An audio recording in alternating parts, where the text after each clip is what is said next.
ઢળતી સાંજે વધુ એક ઇનિંગ રમવાની આશા સાથે સુરીલી સહેલી સિનિયર સિટીઝન મહિલા ગ્રુપ દ્વારા પવિત્ર શ્રાવણ માસ દરમિયાન સ્વતંત્ર પર્વની અને કૃષ્ણ જન્મોત્સવની ભવ્ય ઉજવણી કરવામાં આવી હતી. સિનિયર સિટીઝન મહિલા ગ્રુપ દ્વારા અનેકવિધ કાર્યક્રમ પણ થઈ રહ્યા છે.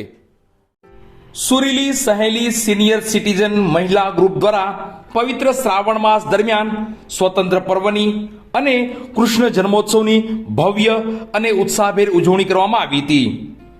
સિનિયર સિટીઝન બહેનોનું આ ગ્રુપ ફક્ત ને ફક્ત આનંદ, ઉત્સવો અને એકબીજા હમ ઉમ્ર બહેનો સાથે આનંદ કરવાનો હેતુ સાથે સુરીલી સહેલી સિનિયર સિટીઝન મહિલા ગ્રુપ બનાવવામાં આવ્યું છે, જેમાં 50 વર્ષથી લઈ આશરે 78 વર્ષ સુધીના બહેનો તેમાં સભ્યો છે.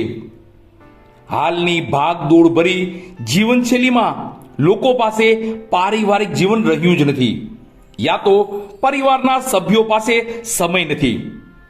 થોડા સમય વડીલો પાસે બેસી તેમની સાથે વાતચીત કરે, હાલચાલ પૂછે તેની કોઈને દરકાર નથી અને સૌ કોઈ જવાબદારી ભર્યા જીવનમાં ગૂંચવાઈ ગયા છે અને જવાબદારી ભર્યા જીવનને હિસાબે પોતાના મોજ શોખ અને મનપસંદ કાર્ય ચીજ વસ્તુઓ ભૂલી ગયા છે.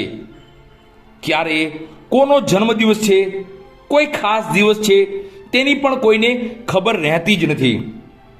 ત્યારે સિનિયર સિટીઝન મહિલાઓ દ્વારા સૌ ભેગા મળી એકબીજાના પૂરક બની એકબીજાના જન્મદિવસ અને ખાસ દિવસોને યાદ રાખી તેને ઉત્સવોની જેમ ઉજવવા, તેને યાદગાર બનાવવા, ભેટ સોગાત આપવા સુરીલી સહેલી સિનિયર સિટીઝન મહિલા ગ્રુપ બનાવવામાં આવ્યું છે. તો સાથે જ સત્સંગ, ભજન કીર્તન, હિન્દી ફિલ્મોના યાદગાર ગીતો, અંતાક્ષરી, રમતગમત, આપણા ભારતીય સંસ્કૃતિના તહેવારોની ઉજવણી પણ કરવામાં આવે છે. આમ આવા કાર્યો કરી સમાન વયની બહેનો આનંદ મેળવે છે. આ ગ્રુપની બહેનો દ્વારા એક ભંડોળ અને ફંડ પણ ઊભું કરાયું છે, જે કોઈ સારી જગ્યાએ જરૂરિયાતમંદ લોકોને મદદ કરી ધન્યતા અનુભવાય છે. સુરીલી સહેલી સિનિયર સિટીઝન મહિલા ગ્રુપની બહેનો ક્ષણભર માટે ઘર પરિવાર સમાજની જવાબદારીમાંથી મુક્ત થઈ આનંદની અનુભૂતિ કરે છે. ત્યારે આજે સિનિયર સિટીઝન બહેનો દ્વારા પવિત્ર શ્રાવણ માસ દરમિયાન રાષ્ટ્રીય સ્વતંત્ર દિવસની ઉજવણી કરવામાં આવી. તો સાથે જ કૃષ્ણ જન્મોત્સવની ઉજવણી કરી રાષ્ટ્રધર્મ સાથે ભારતીય સંસ્કૃતિ અને ધાર્મિક ઉત્સવોની ઉત્સાહભેર ઉજવણી કરી આજના દિવસને યાદગાર બનાવેલ.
શ્રી